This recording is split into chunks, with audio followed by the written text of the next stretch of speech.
To get this painting started, I first transferred my painting onto a canvas board, so it is ready to go. And I've loaded the main colors of paint that I need, but I plan on mixing a lot. So I try not to use straight black. This is a real dark gray. I've got white, red, a typical brown, green, and blue for this one. But I highly encourage you to mix your own colors. If you don't have the same colors as I do, definitely not a problem, because each of our paintings should look a little different anyway. And I'm going to start, I'm using a round brush that has a pointed tip. It's one of my favorite brushes because I can get in and around different objects pretty easily.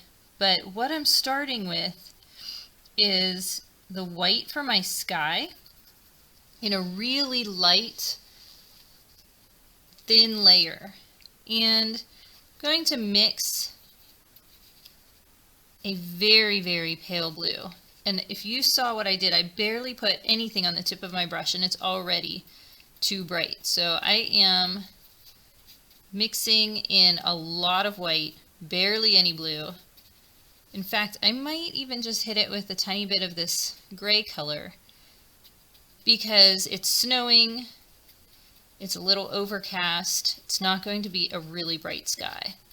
So whenever I come into the sky, even that looks a little too bright. I'm going to keep going with that white and gray. I want the thinnest layer I can possibly get. And if your paint is pretty thick, you may want to water it down just a bit, which I just barely dip my brush into the water. There we go, that's a little better. And thin it out. And this way, whenever I'm painting, I'm creating this wash of color for the sky that is light enough that oh no, I got a little bit overzealous there whenever I was mixing. So we're going to rinse that red off and start fresh, which sometimes has to happen. I don't want the red into the sky. But what I'm going to do is create this wash of color that is thin enough that whenever I go over my trees in the background, I can still see my pencil lines. I'm not painting it so that it's so opaque that it gets rid of what already happened. However, I do want to have color in the sky, in the background, and not much is showing. So I'm going across to create the look of that sky that usually has like horizontal lines of color mixed within it, and not worrying about getting it on my other objects since I know it's a light enough color it can be painted over. And it doesn't have to be even. One area can be a little darker or lighter than another because the sky is never perfectly one shade. Or here I'm trying to talk and paint at the same time and it's not happening apparently.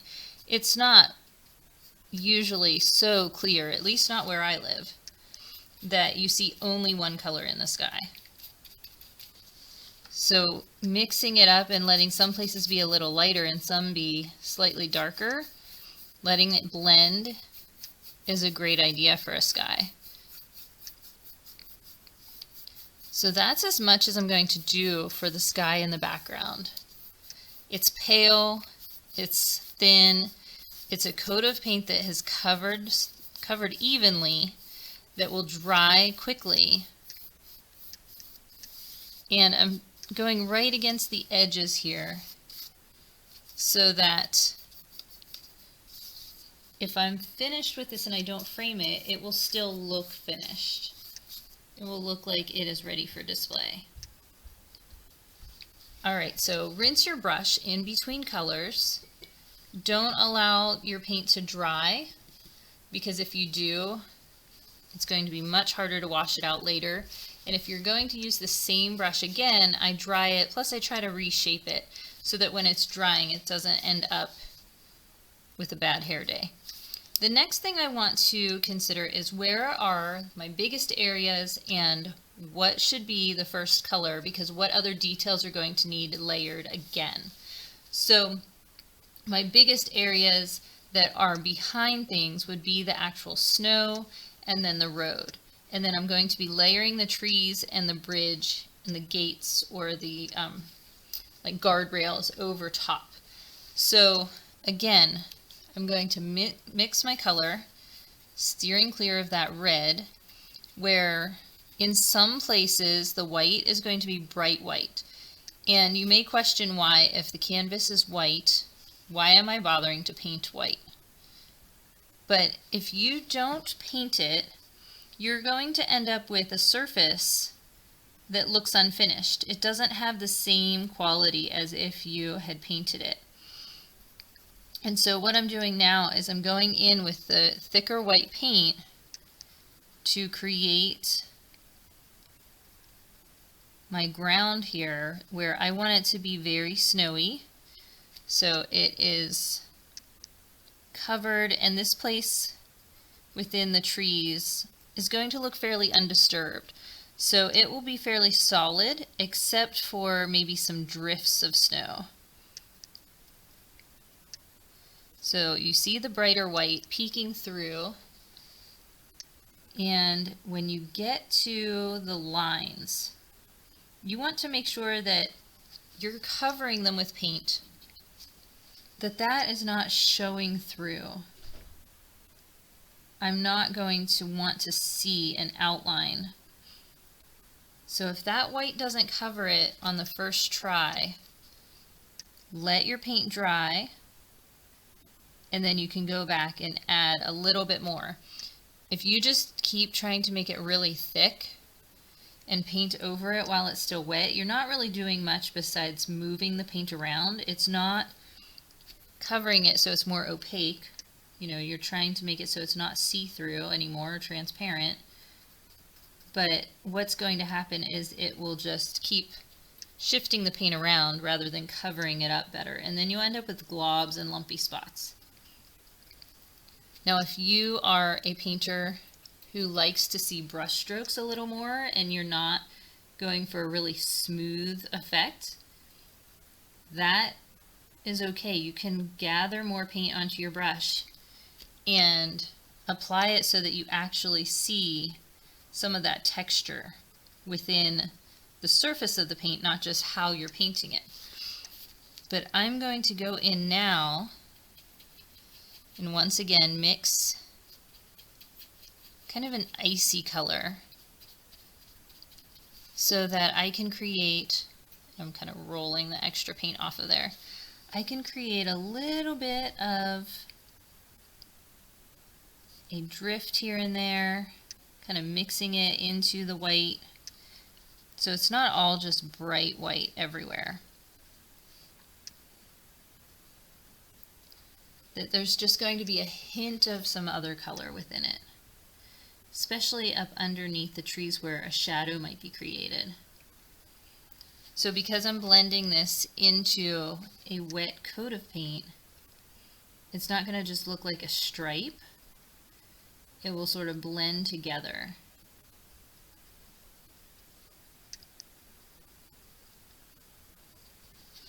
Guess where I forgot to add some sky?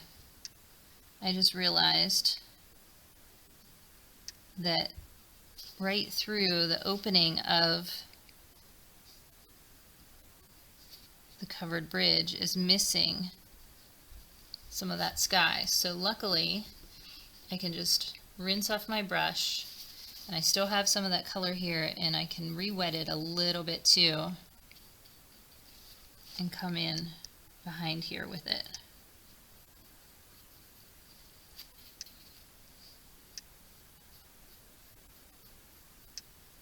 So it doesn't look forgotten, because it really does. It just looks like you didn't quite finish your painting.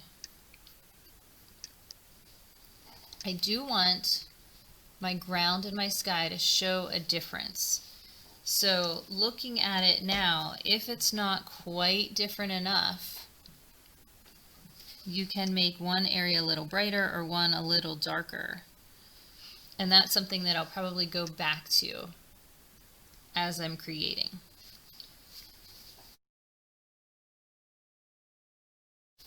The background has the base coat or the underpainting of that ready.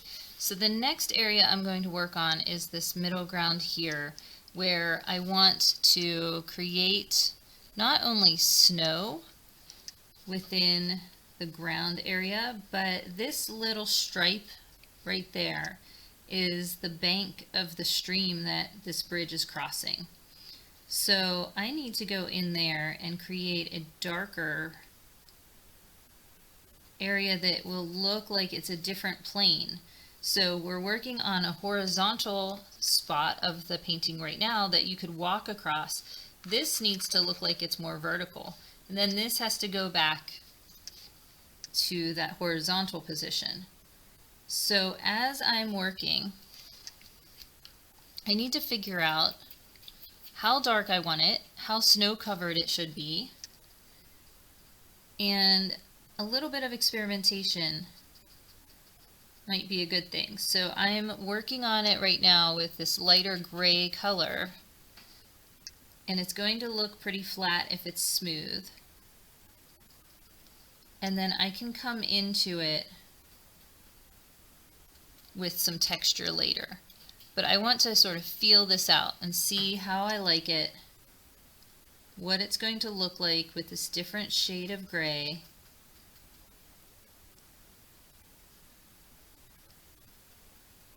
Coming up to the guardrail here.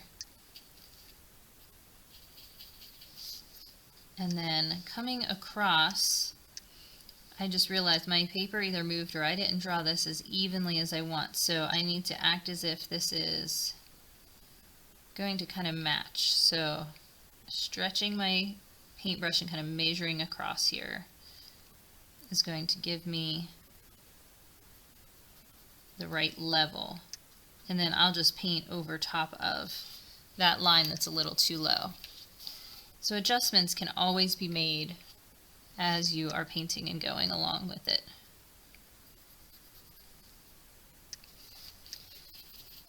So one thing that happens with acrylic paint is it dries pretty quickly. And as you mix colors, if you don't mix a lot of one color, it can start to get dry on your palette. So I tend to just dip my brush, just the tip of my brush, into the water and re-wet it. You can also use a spray bottle and just give all of your paints a little spritz if you're painting for a long time and you're noticing that they're getting a little tacky. It really kind of depends on what types of paints you're using, how warm it is. When I'm outside, that happens a lot more, because in the summer, well, spring, summer, and fall, when it's nice weather, I sit on my patio to paint more often than I sit inside. And so that's whenever I have that problem. It is chilly enough today. In fact, I'm painting this Winter Wonderland on the day that we got the most snow. We've only gotten snow, I think, one other day. But there's a good 5 or 6 inches out there today. And it's been coming down steadily. So this is the perfect painting for it. But that means that I'm inside, kind of cold, and my paints are not going to really dry out on me, I don't think, since there's no air blowing on it. So coming across there, I have the darker area, but for now it just looks like a gray stripe. We need to give it some texture, some detail, the illusion that it is vertical and drops down into the stream, even though we can't really see the stream from this view. But I'm coming in here and painting over my line. So then I'll come forward, I'll put a solid coat of my snowy paint here. And even though there's trees breaking up my surface. I'm going to be kind of stretching some of those snowdrifts across so that when I do that, it's going to look like it's continuous and the tree is not hindering the way the snow would be blowing behind it. So I'll stretch that in and across there and kind of smooth everything out. And again, it's nothing dark, but as I get a little further away, I'll allow it to show up a little darker because I want it to recede into the background here. So I want it to be different enough from the bank, but I also want it to look like it blends forward. So I'm doing all of this while I'm working on one section at a time and it's still a little wet. Coming across here.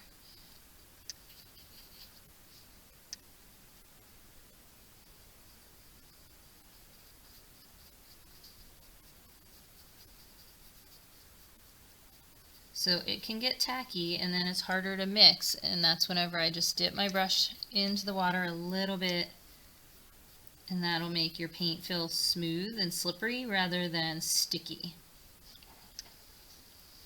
So I'm coming across here and I'll do the same thing where I'll finish off the white in the largest sections. I'm not going to be seeing the roots of the trees going into the earth, so my snow is going to look like it drifts across that level of them.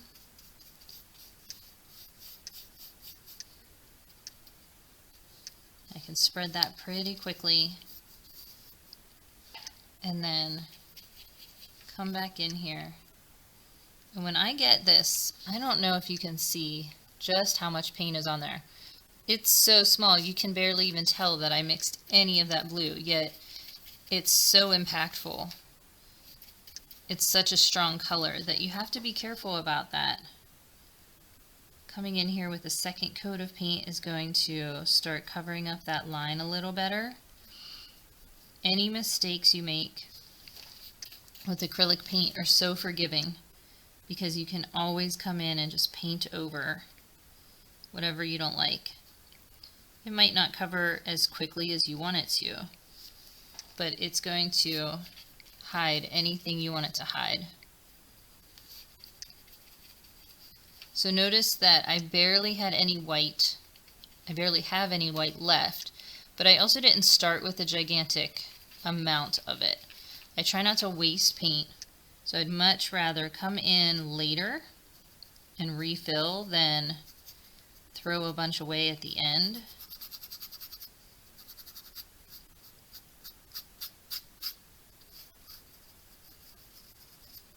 And here I am coming across my tree trunks so that it is looking like it's drifting. I can kind of curve it or wave it a little bit.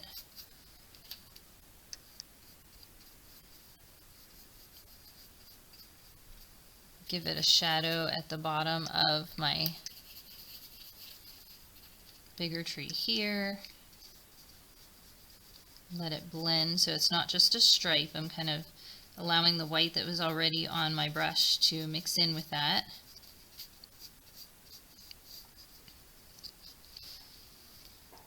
And I've got that pretty much complete.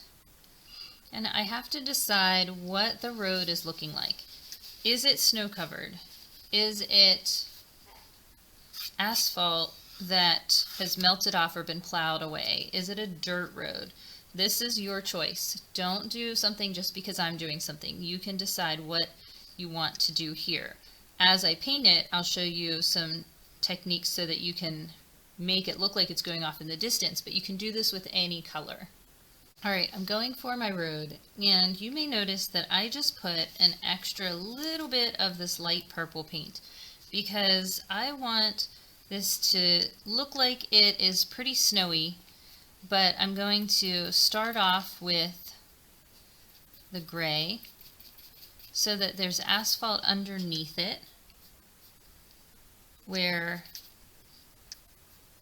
I'm coming down and around, and I will blend colors as I go. So I'm coming down through around the edge here, and I did forget to add more white, so let's give myself some white paint and keep mixing.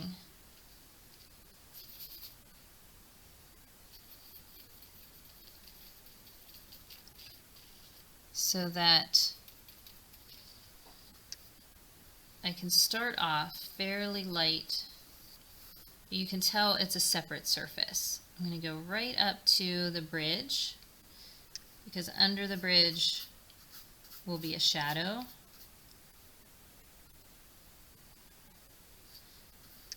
And I'm going to go with swooping motions back and forth, kind of follow the line.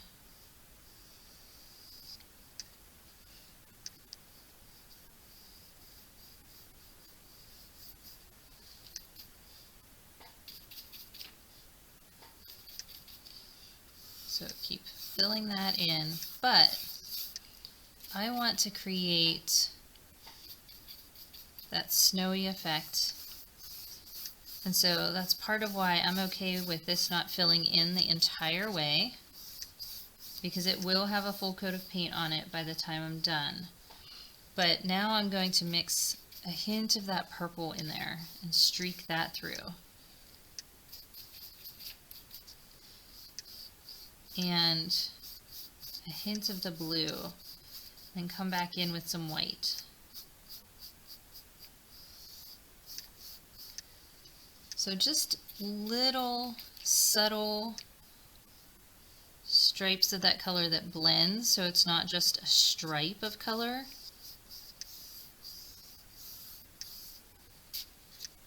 That blue, remember, is so potent.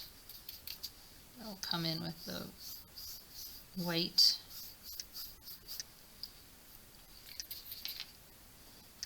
Streak this within it. And then I don't want to take too much time on the front before I move to the back so it matches. So when I come back here, oh, I just put my hand in it. Be careful where you lean your hand or fingers if you have wet areas. When I come back here, I am going to want it to be slightly darker, but still match the tones that I used up front. And this is going to be a tricky spot where I have to cover my pencil lines. I'm going to turn my painting just a little bit so I can reach that line better. And if this brush is too large for you, or whatever brush you're using, because we all have our favorites, so you don't have to be using the same size and type of brush that I am. This is just one of my favorites for these bigger areas. You can switch between. I'd much rather see you switch and have to clean multiple brushes. By the time I'm done, some paintings I've used 10 brushes. It just depends on what I'm doing and what textures I need, than to struggle. I've had too many students tell me they don't like to paint because it always looks bad, because it looks messy. And it's usually because they don't have the right tools. You know, they're using that cheap plastic brush that came in their watercolor set or whatever is all the same size and rather large for whatever they're doing. And it just doesn't work for them. And as soon as they are given a tool that works better, they start enjoying themselves more. They actually realize it's not that they don't know how to paint, it's they weren't using the right tools.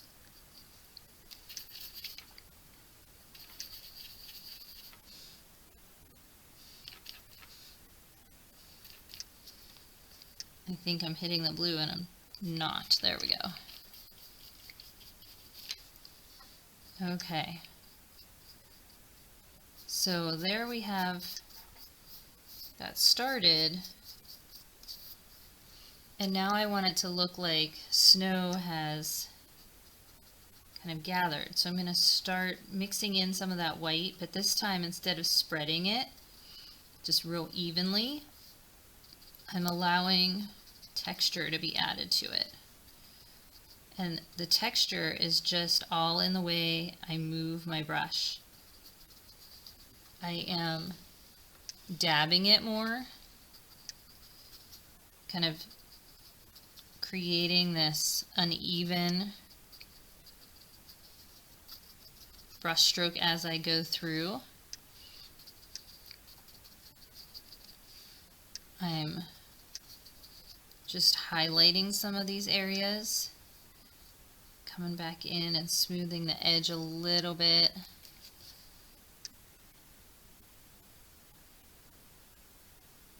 To create just a little bit of that darkness.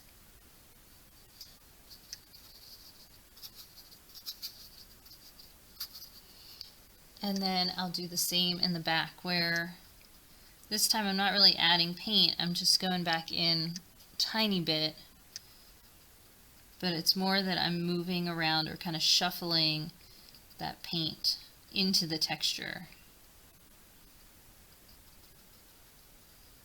to help match it up. By looking at my middle ground here, I'm realizing now, since this is starting to dry, that I want to add a little bit more variation within this gray. So I have the light gray started, and now I'm going in with a medium gray. And again, creating this texture by scumbling, using a brush stroke where it's like back and forth. It's not smooth, sweeping brush strokes. I don't have very much paint on my brush. It's more like I'm hitting the surface of the top surface of the weave of the canvas, so that it's not getting pressed down into the lower textures. As soon as I run out of paint, I'll just barely put more and kind of rub off the extra on my palette. And I'm using a palette, it's a disposable palette. It comes in a tablet, I don't know, of 50 or 100, and I cut them in half because I never need a full sheet like the size of a piece of drawing paper. And they've lasted a really long time, and it saves on a lot of cleanup, especially because I'm painting a lot more often now. So if you want something like that, you can use a piece of wax paper, or like an ad that comes in the mail or paper that has that shiny surface to it. If you'd like something disposable, you don't want to use like regular printer paper or something that's real porous, because what happens is it then soaks into your paper. Because of this having that waxy surface, it sits on top of it. It doesn't start drying and soaking up all of my paint. When I'm at the tree trunks, I'm making sure I'm going right next to them, if not over them, so that it doesn't look like I have this extra little space between it. And that's part of the reason why we're painting the surfaces from the back to the front, because then you can paint on top of that and it's no issue whatsoever. I'm going to bring in a slightly smaller brush now, and this is going to highlight my snow a little. So I'm coming in with the white paint. I'm putting a little bit at the tip of it. I'm not going overboard. And now I'm going to kind of stretch back. I'm in a rolling chair, so I'm able to roll back from my painting and see it from a different perspective and realize where it looks a little too similar or a little too flat. And then come in, just brighten a few places. You want some contrast. You want it to look like there's snow drifts. It's not all just that icy color. So I'm creating some like patches here of a slightly lighter or brighter snow. I'm building up those layers. Just because you covered a surface once does not mean your painting is done. And I find that to be the case too often too, where if someone's not happy with their painting, it's probably because they didn't finish it, even though they think they're finished. And what I mean by that is there is definitely a time where you can go overboard and you just need to know when to stop. But when you're starting out and you're painting something that maybe you haven't painted in a while, or you are a person who tends to kind of rush through things, after just one layer of something, it's not done, but too often people think it's done. I'm going to add just some textural snow right at the edge here where the bank starts to drop off. And that way it creates more of the contrast next to the darker color that's right there.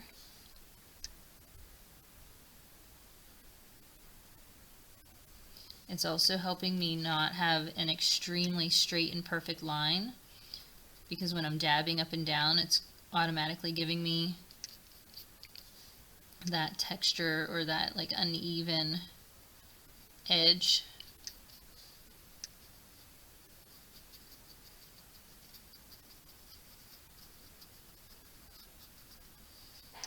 All right, so for now, I'll call that layer done, but that doesn't mean I won't go in later and change things.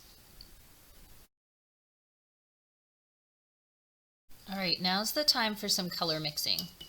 I'm going to start by mixing a darker green for my pine trees and the shadow color here, which I want it to be black-ish. I don't want it to be straight black, straight from the tube. And I do have a really dark gray, it's close to black, but rather than using that, I want to mix some colors with you and show you what you can do. So you can make your own neutrals. I'm going to dip into the red and the green to start. Red and green tend to make a brownish color. If you mix purple and yellow, which are across the color wheel from each other, just like orange and red, or red and green are, or orange and blue, that's when you tend to get these neutrals. So I'm starting to see like this brownish gray happen. I'm going to add just a tip of that blue into it to darken it up. But if you have any primary colors, red, yellow, blue, or since green is blue and yellow, that's working to mix just two of them together, you can go back and forth and keep mixing from one to the other to change this neutral color. So I'm getting quite a nice dark gray here. And I'm going to lay it down on my area that I want to have a shadow and see what I think. If it is too brown, I'll just go back and start mixing. If it's not dark enough, I'm going to keep adding more of that blue because that really darkened it up until I'm happy with it. But it's not far off from what I was expecting. So I am probably pretty much done here with what I wanted for my shadow without having to break out the black. And the reason that I'm not using black straight from the bottle is because I want you to think about what nature looks like. Even in the darkest, deepest areas of the forest, or wherever you might encounter some real dark colors, it's not black. So it's usually like a really dark brown or a really dark green. This shadow is going to be a really dark gray. And notice how I'm painting it. I'm taking a brush that has a little flat edge, or you could use a detail brush, whatever is going to work for you to control it, almost like a pencil at this point. I'm going to turn my painting. It's dry enough now that my hand being on it is not a problem. And I'm going to use my brush like a pencil, where I'm going up and down, side to side, but I'm holding it very close to the end, and I'm going sideways with it to paint that really straight line.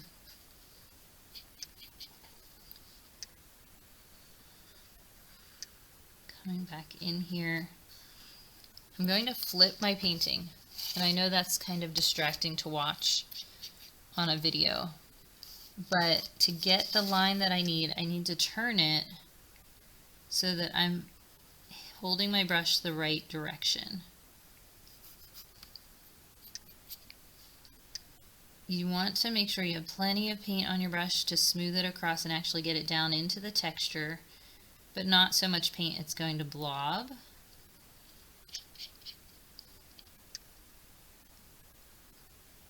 And just work your way across nice and smooth. Keep turning it.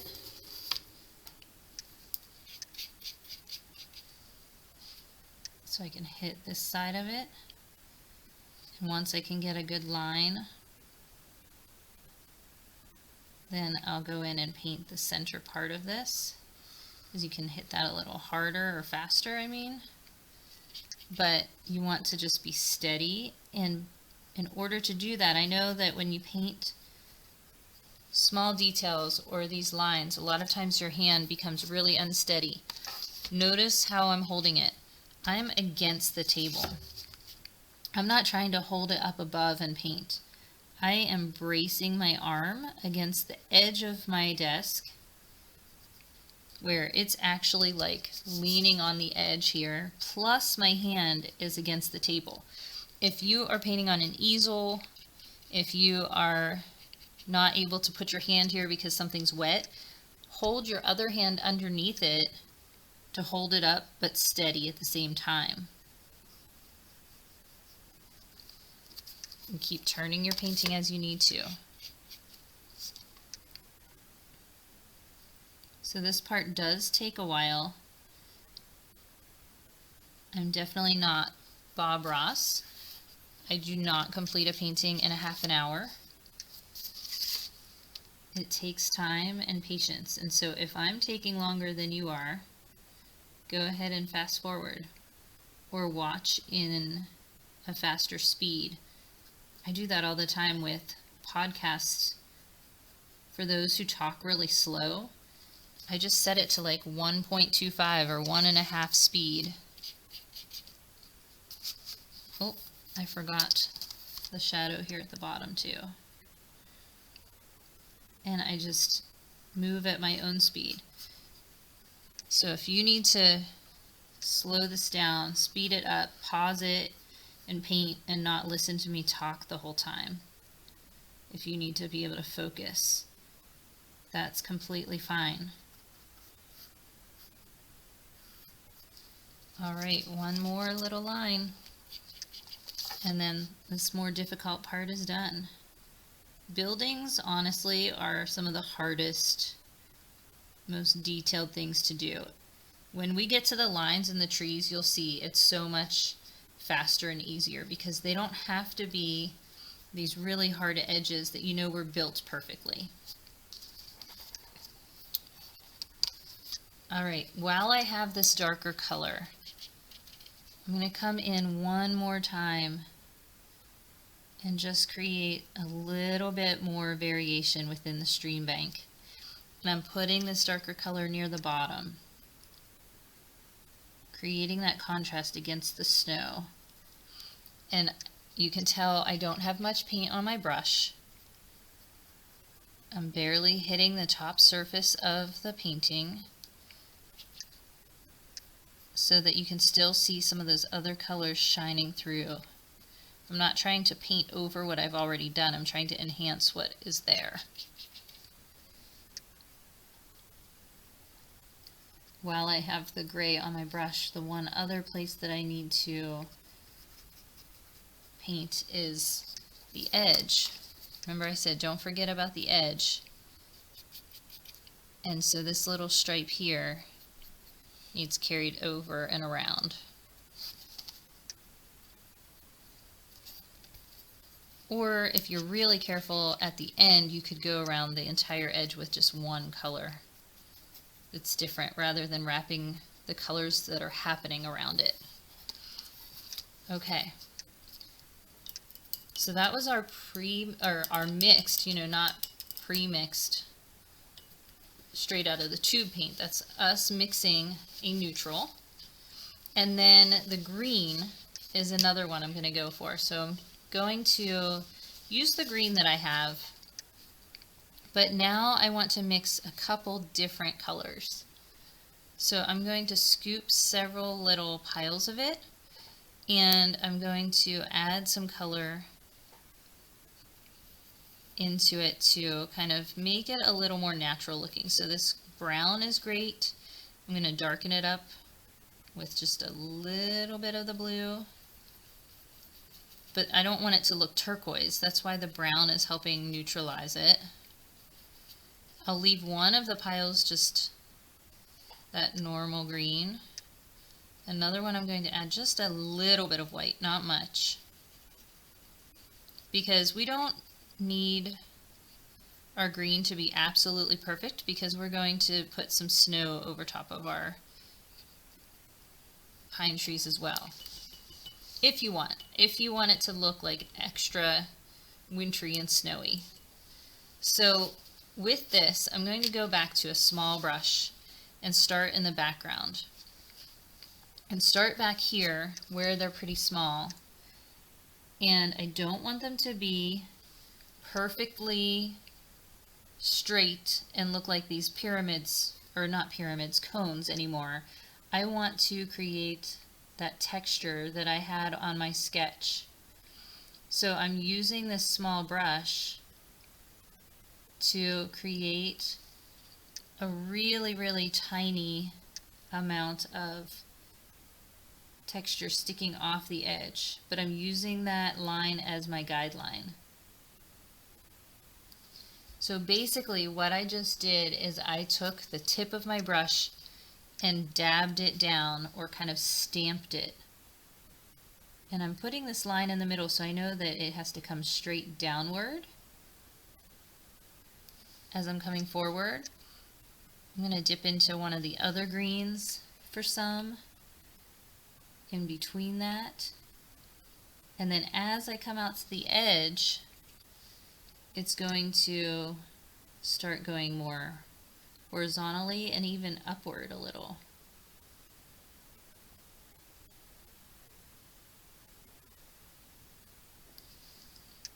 But one of the things I want to make sure I'm doing is creating some differences between them, some shadows and some highlights.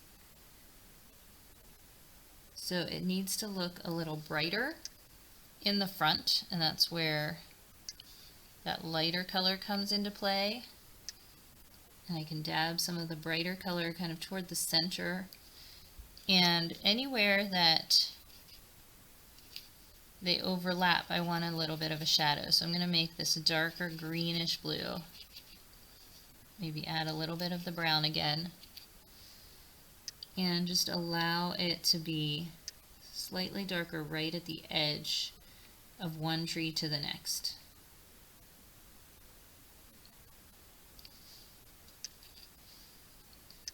Come down through the center and work my way out to the edges.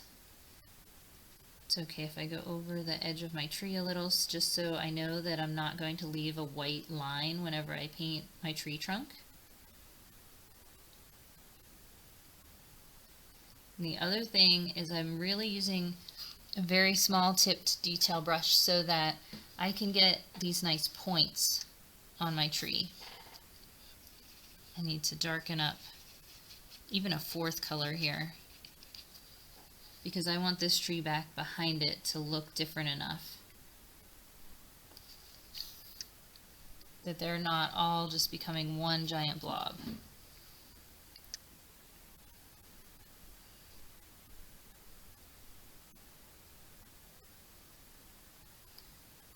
Sometimes I have a hard time getting it to look symmetrical. You know, you paint one side and it's perfect, and then you try to paint the other side and it's just not lining up the same way, even with the guideline. Or the other problem you might have, I know I do, is my dominant hand is my right hand, and I tend to paint one side or one direction of something better than another. I'm going to dip into a lighter color and kind of dab between with that, so it's not all completely even, but it shows some variation. And then it's wrapping around the side here, so I'm going to continue that over.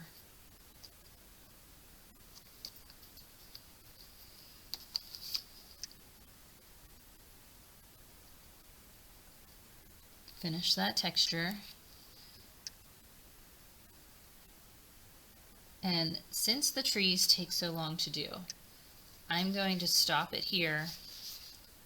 I will paint all of these trees in a fast forwarded motion with the video, and you can see it, stop it, pause it, do what you need to do, but there's nothing more to say really during this, so you can just watch that section and paint it at your own pace.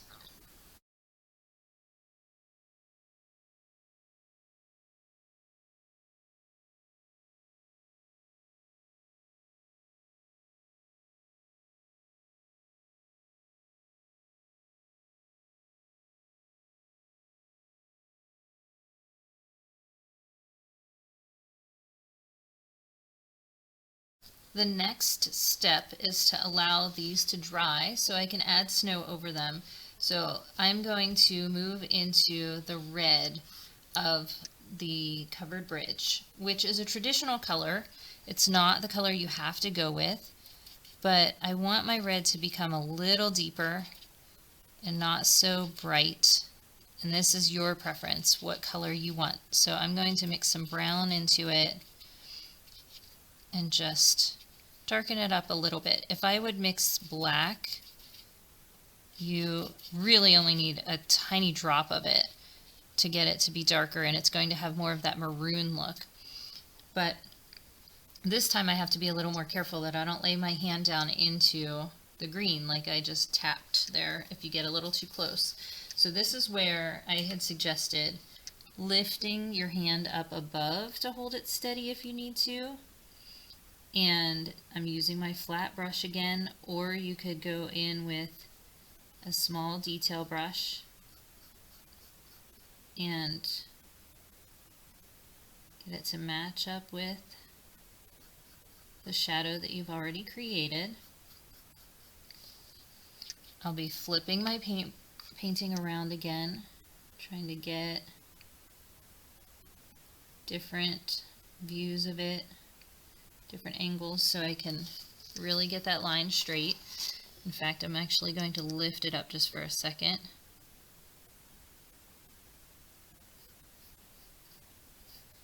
And I'm going to try to create a fairly even look, but if I get some stripes that happen with this going vertically or horizontally, whatever direction you think your boards should be, that is an extra bonus of creating texture before you get to that step of it.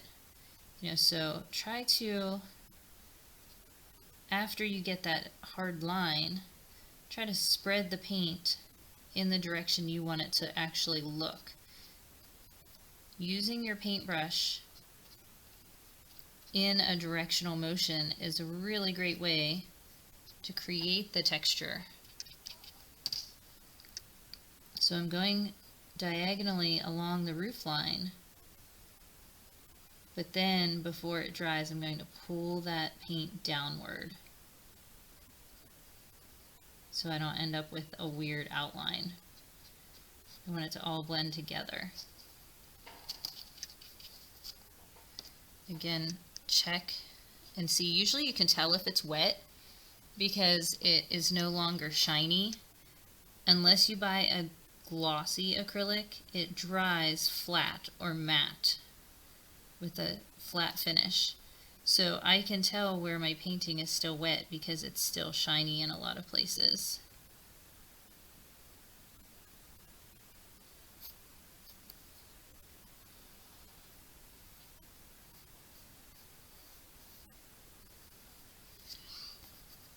So this tree is where I have to really be careful since I just ended with that one, and I've definitely applied my paint a little heavier on that because of the textures being larger. So it'll take it a little longer for it to dry. And I don't want my hand to brush into it and smear it across my painting. If that happens to you, you can take a paper towel and kind of wipe the paint away so it dries faster in the area that it's smudged. But you can just paint over it. It's just that you may have already finished using that color that you pre-mixed, or you may not want to have to go back and do it again. But it's not the end of the world. So now I'm painting upward since I did that diagonal.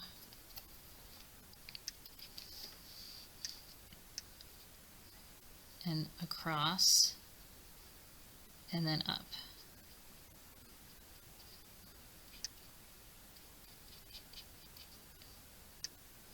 Come back with more paint on my brush to give it the up and down motion.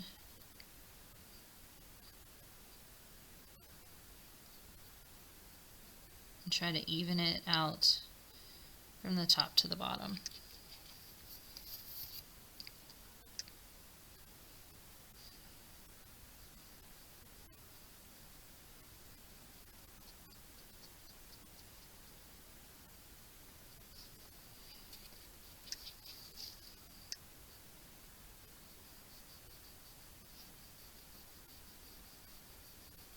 So there's my coat of the red.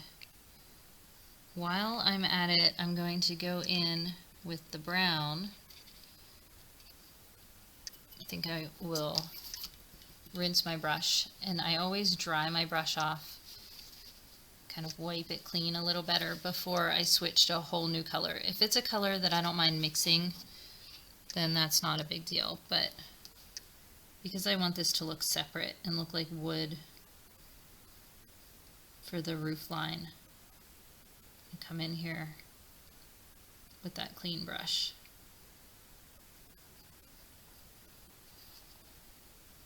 And notice that I dip it in the paintbrush and then, dip my paintbrush in the paint, and then I kind of go like this both directions to flatten the paint onto the edge or tip of my brush so that there's not an overabundance, it doesn't glob as I am painting.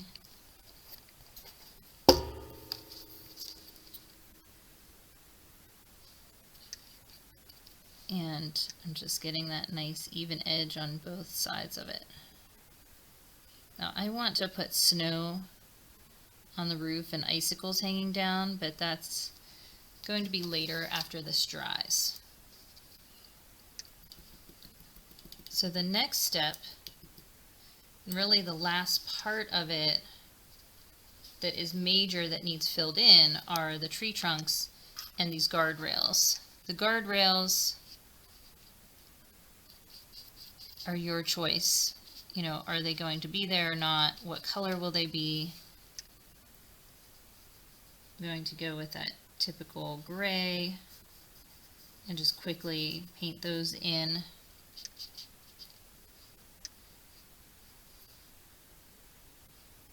They're kind of at a weird angle, so you don't see a lot of detail in them.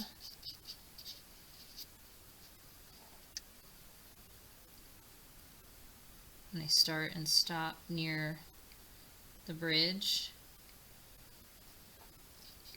And then I need to find the right brown for my trees, depending on what kind of tree you're painting. The tree trunks could be rather light, rather dark, kind of grayish.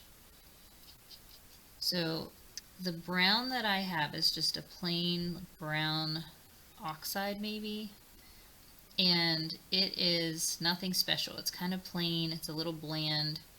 I want to darken it up so that my trees look rather stark against the white.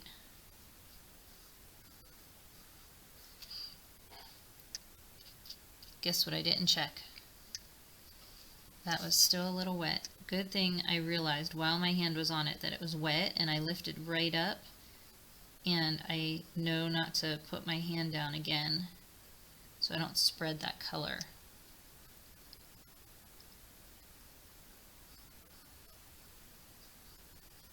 Now that I did these guardrails, something that I'm noticing is they're blending in too much with the road. And so I want to come back into this road area with a little more of the white, kind of brighten that up along there, make it look a little more snowy perhaps. Just make there be a little more contrast between those two colors. And this isn't doing too much, but just enough for now. I can always come back later if I want more. But I want to at least separate the two. So I'm still using that scumbling textural stroke, kind of back and forth. And coming down more forward, I just blend it out. Okay, for the trees, I have my brown. I'm not crazy about that brown. I'm going to come in with my larger brush, so it's just a couple strokes of color I need to even do. I'm starting to run out of space on here, so I'm going to bring some of my brown over here. I'm going to dip into my gray or black color and deepen this brown. Might even add a tiny bit of the blue to it.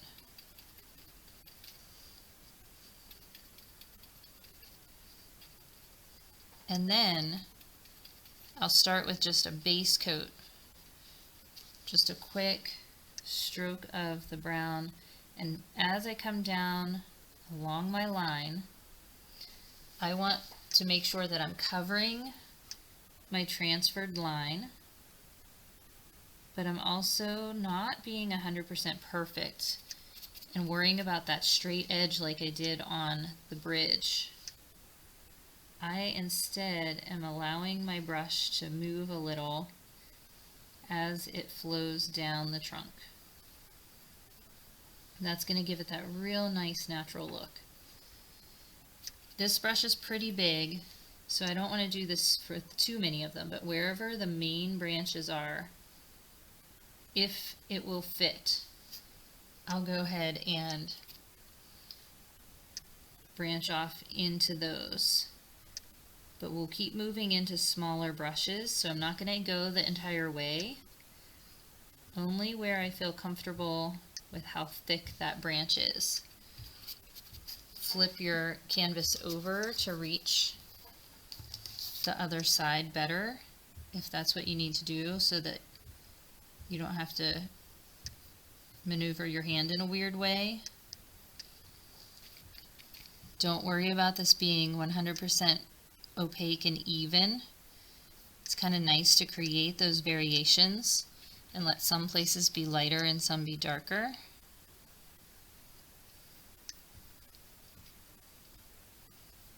So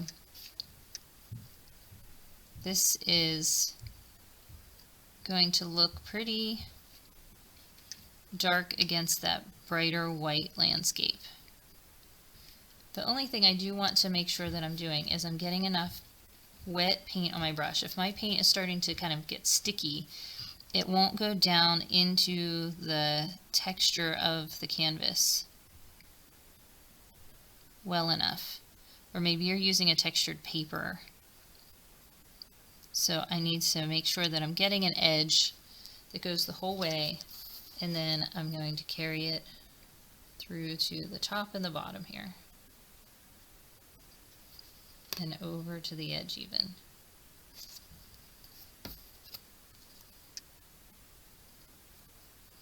So I will do this for the other 3 trees with a slightly smaller brush, but I'll fast forward through those.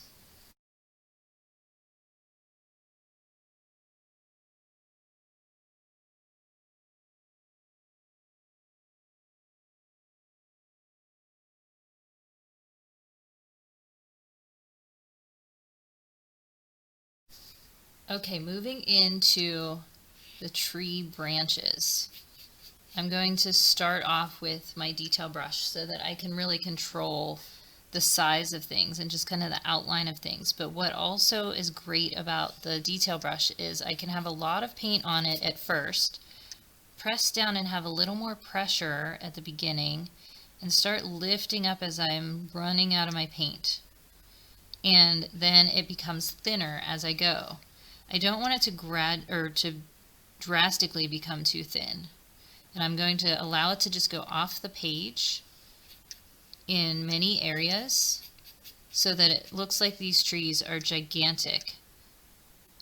But as I go, I can kind of twist and turn my brush.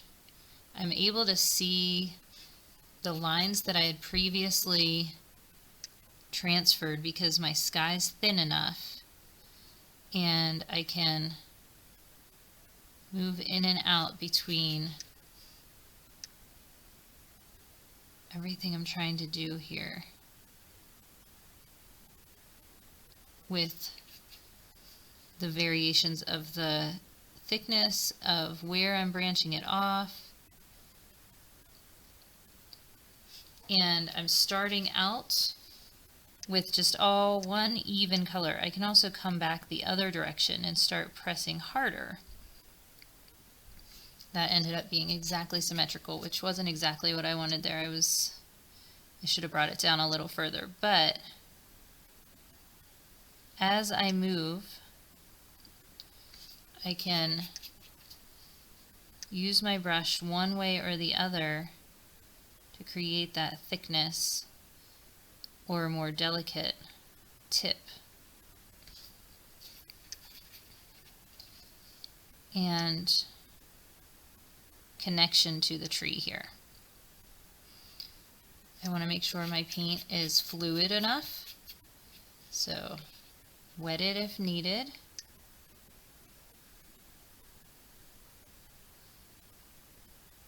Let it go off the top edge here.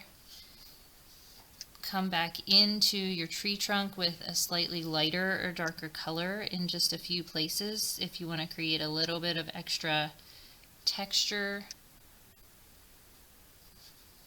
Brighten it up a little bit because you want that bark to look like it's a little rough. And then once that dries, I might hit it with the white for some snow, if it's sticky snow that's sticking in one direction, you know, maybe it was blowing across. So as I am coming through here, I am going to allow a lot of branches to overlap and one go over another. Directional changes happening. As many or as few as you want. This one I have a nice big branch coming off of it right here, so the end needs to look like it's getting thin. Lots of little branches till there's hardly any paint left on my brush. If something doesn't look long enough, I can go back in. It's not a problem to lengthen it.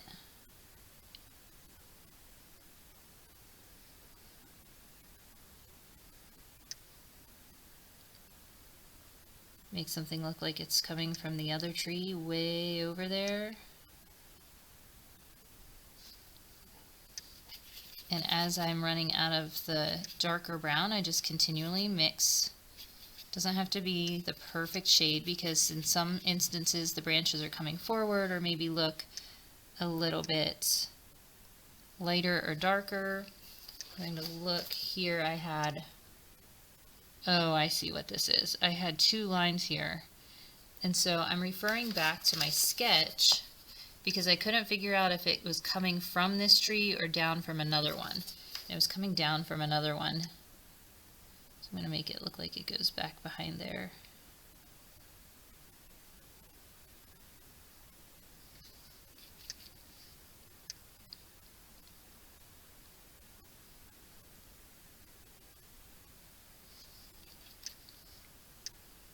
So it's nice having that sketch to refer to,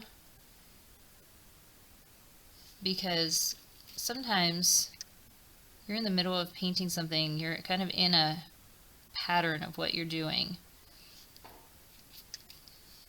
And if you have a line that just didn't quite match up with what you were in the middle of, you're able to see where it was supposed to be from.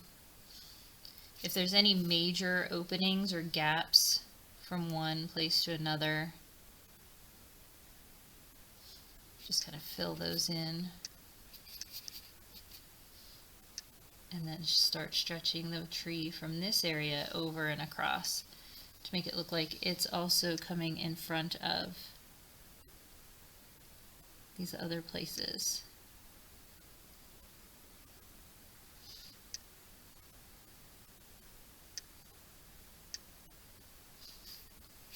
In my sketch, there was one branch that was coming down and in front of the bridge. And I wasn't positive if I wanted it there or not. So in order to decide that, it's best if I look at it from a distance. I'm not right up against it. And see if that would add something to the depth of my painting, or if it would take away from the bridge. Or not, yeah, bridge. I almost said barn. I am going to put it in front of it. I just want to give that one extra step forward here of showing what is in the foreground versus the background.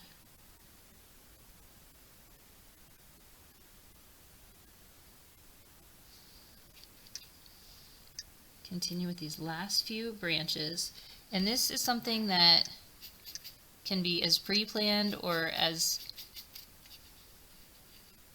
the word is on the tip of my tongue, spontaneous, as you want. You know, you could really plan this out, and even if your sky painted over things you can't see, or you didn't have as many of these branches on your initial sketch, but you're afraid to go at it right with the paint, come back in. Once that sky is dry, you can draw with a pencil. Nothing's stopping you from planning it out. So if you really do feel the need to know where those branches should be before you make it permanent in the paint, lightly, and I mean lightly, just barely touch it with a pencil.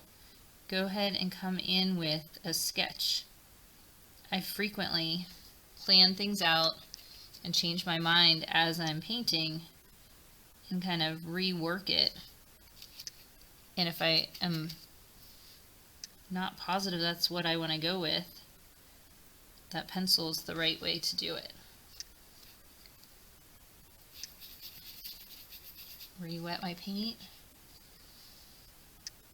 Fill in a little bit over here.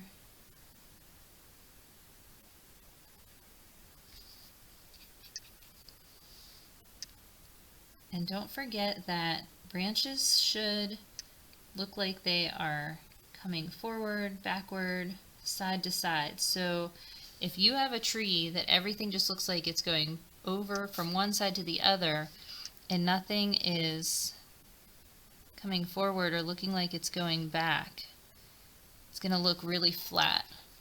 So the overlapping and the angles, making sure some is angled more upward and others are angled more downward, will really help with that. The other way to make things look like they are overlapped and dimensional is having some that are a little brighter, some that are a little darker. So coming back in here with this real dark color where I want it to look like it's pushed behind the tree is helpful. It's like I'm giving it some shadows.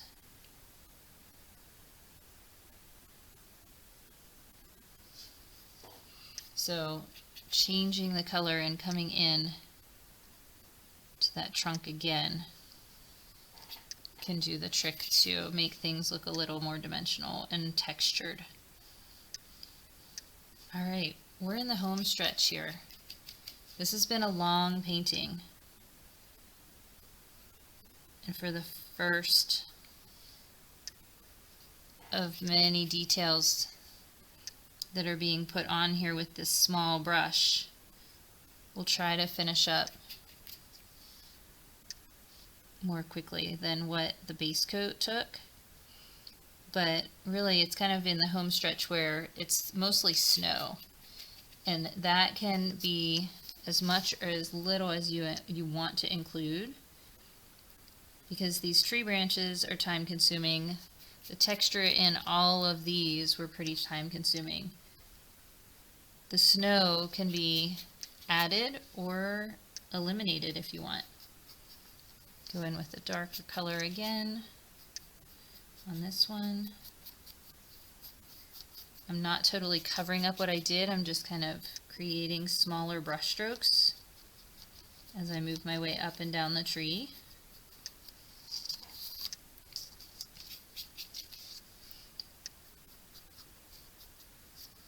And now I'm going to look at where it needs some highlights, where it needs some shadows to create more of that dimensional look. So pick up your painting, stretch your arms out, step back from it, walk away, get a snack, whatever you need to do to kind of give yourself a break, just for a minute, to kind of come back and see it with fresh eyes. Looking at a fully covered canvas, I'm now able to see where I need to brighten things up and then deepen things so they look further in to the scene. So one of the main things is the road. And I'm taking that gray that I had, and I'm going to very lightly kind of push this a little bit further and make it look like it's really going off into the distance and ending back here where maybe I can't see it, like go over a hill. But it just was way too light and didn't look like it was far enough away. Just got a little bit on my front surface because I'm using a large brush. This is a part where you may or may not have the same preference that I do, but I tend to use my fingertips sometimes to blend because I can feel what's happening. So I'm kind of blending out some of that paint that I put on so it's not as dark. If you don't like touching it with your fingers, get a clean brush and you can do pretty much the same thing, where you can kind of spread the paint a little, but I wanted it to be less of a difference. Yes, there's a shadow where it's covered here, but I also want it to look like it starts going out into the road that's further away. So dirty brush, clean brush, kind of soften the edge with that clean brush or your fingertip. Now it's drastically different from this. So I do want to darken this up as it's coming up the hill. You know, there's a little bit of this hill coming to it.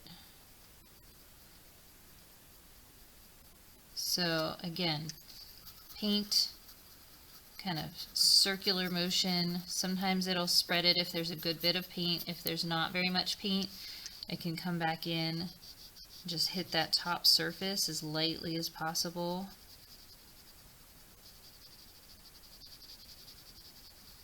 And then keep bringing it forward.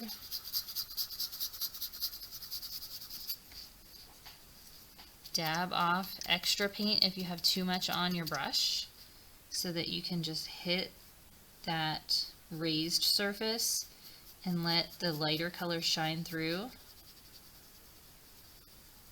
So even though this is the one with the paint on it, I'm just lightly using that circular motion to kind of scrub on a very subtle shadow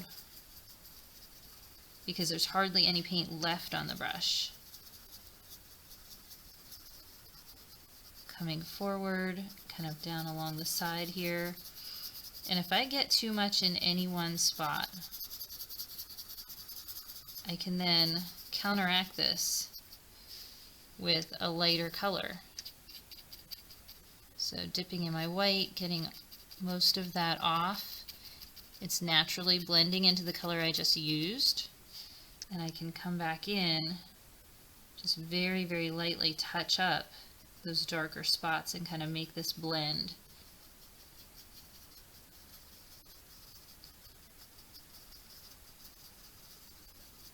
And I like this more circular motion because I want it to have a softer feel.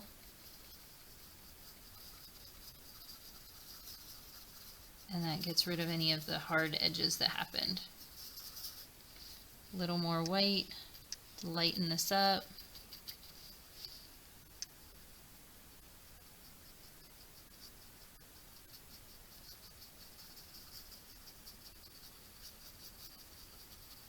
And then step back and look and see if it's starting to look like it's going off into the distance. I'm going to lighten up the road back here just a little bit with this.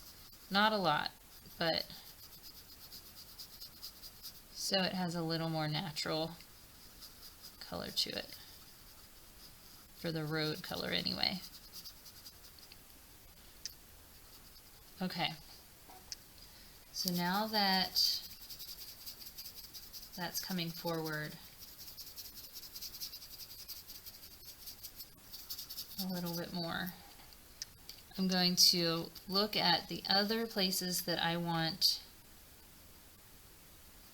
to brighten or darken to give it some more depth.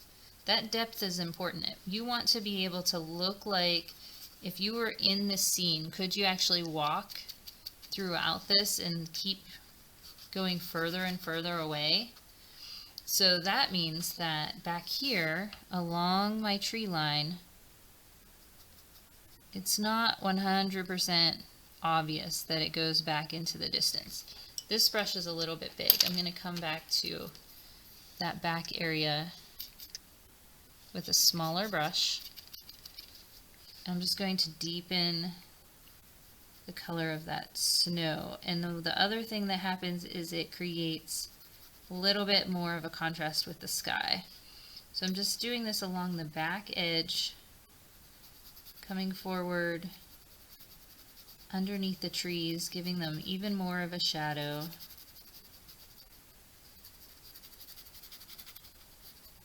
Where it just didn't seem like it was enough. And that's your opinion. Maybe yours is dark enough, or maybe you don't want it any darker. You're seeing mine do this, and you're not liking that effect. The overall goal is just, if you look at it, could you imagine yourself walking back there? Does it look like it's further away? So I'll put a little more white, kind of blend in a couple places that I need to blend. Okay, so that has helped, and I feel like I can go further away now. I also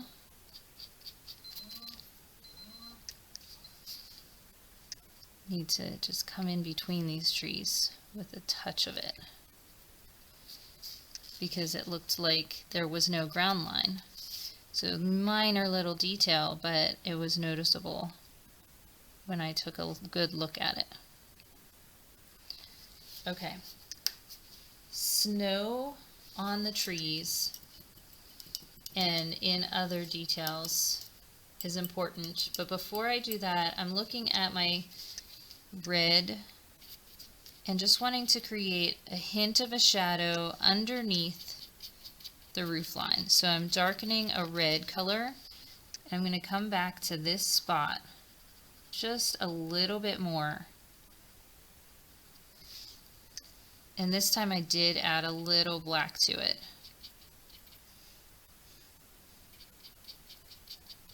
so that I have a nice hint of a shadow under that roof line coming down, just stretching it down into the side or the front. And then if I mess that up, I can come back in here and just straighten it up a little bit. Come back to this spot, darken that, and then focus on the snow. Those bright areas of the snow I think will really create some life in the painting. Other ways you could make some life look like it's happening is a little dot of red for a cardinal sitting, or footprints in the snow, tire tracks in the slush on the road. So I'm going to first start with my detail brush and go straight white. And remember I said I wanted to put some snow up on the roof, so I can still see that line. And I'm going to come in between here, in between some of those branches, and just allow white to sit a little uneven or bumpiness of that line there. I'm also going to work this into a nice point, so when I need to point my brush more, I'll dip it in my paint and kind of swirl it or roll it, and then I'm going to pull some icicles down at the edge. We'll see how noticeable those are on the sky. Just doing a few. Another one over here.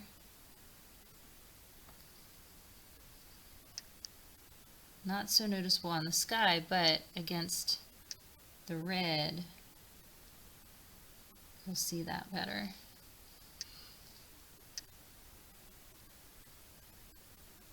Okay.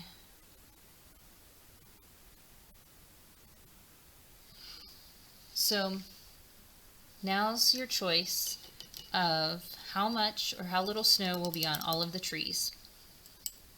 When I do this, I can imagine that it was a sticky snow where it blew and hit into the side of the tree trunks.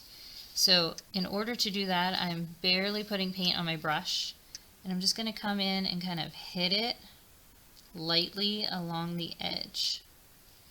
Just let it kind of stick to it. You know how it'll blow up along the bottom? So the snow that we had today, super sticky, really wet, heavy snow, sticking all over the trees. Soften the bottom where it's growing out of the ground. Doesn't have to go the whole way up. Sometimes whenever it's like drifting, it's just along the bottom edge. But it's catching in the texture, so you don't want a solid look.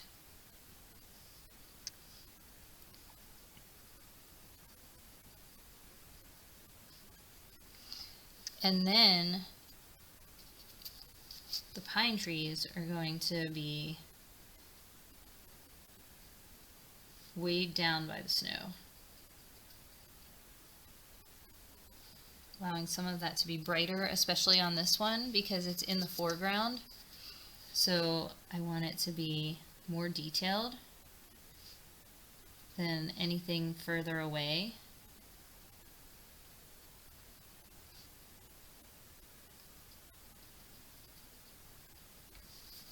So that means some places are a little brighter. I didn't wipe off the extra paint, or kind of get rid of most of it first. A little bit of paint to sit on some of those bigger branches.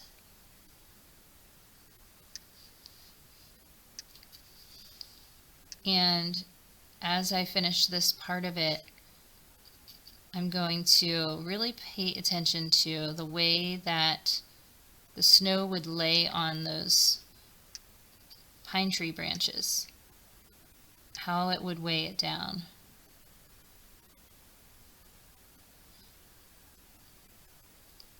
And what direction I'm going to have to move my brush, because this directional pull of the brush is really going to create those textures and make them more realistic. Okay.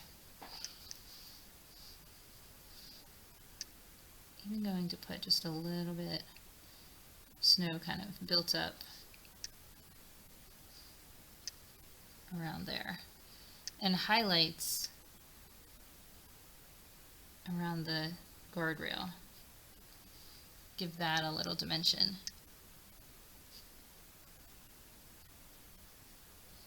A little snow gathered maybe. Okay. I am going to stick with the same brush as I do these trees, and I'm going to work my way from the back to the front so I get more comfortable, because the more comfortable I am, the better the detailed one is going to come out. So what I'm doing is I'm just kind of laying the tip of my brush down sporadically over the tree. I'm not covering all the green. I'm just letting it look like it is stuck to it. I'll come forward. This one's going to be the tricky one, because I did focus on getting the green done well, but I didn't, I waited to add the snow. So luckily there's snow on the tree as well, that tree trunk, so it can just kind of blend into it.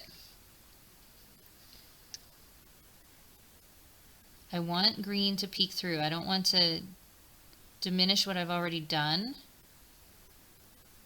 but I want it to look like that snow is just really stuck to it.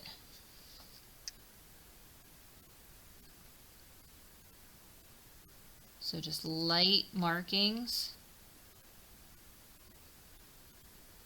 sporadically dabbing all around to create that contrast.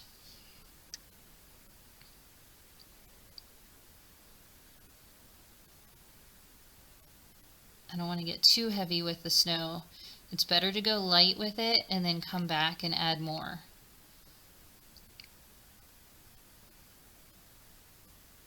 So allow enough green to show through, because then you can look at it further away. Still going to wait on that one. While I'm in this mode of little tiny detail, I'll move to this clump or grouping.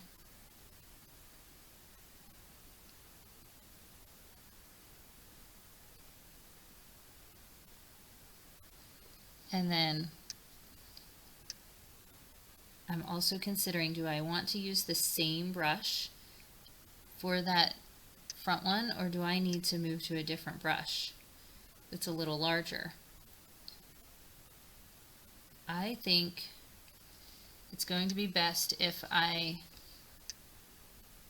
do a little bit with this small brush and see how it looks, and then I can always come back with a bigger brush with more white, rather than having to come back in with more green because I messed something up or got too much of the white in a clump that doesn't look like it would truly be laying on the branches that way.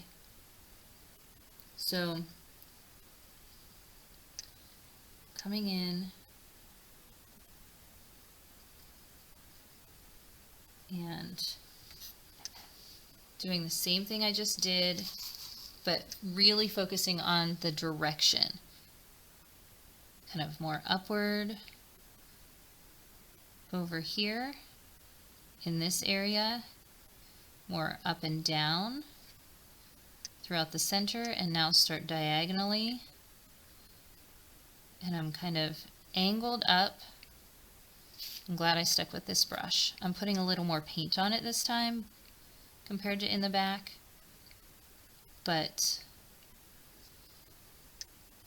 this is working out well. So as I come down, I'm still kind of staying up and down throughout this area, but now instead of angling up quite as much, I'm going to start angling out, leaving space between.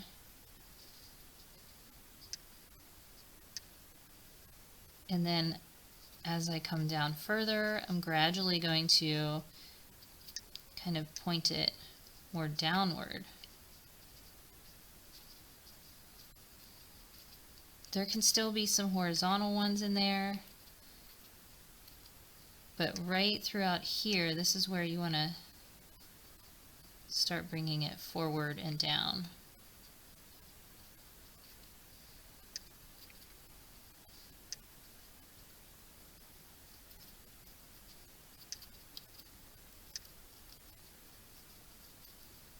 All right.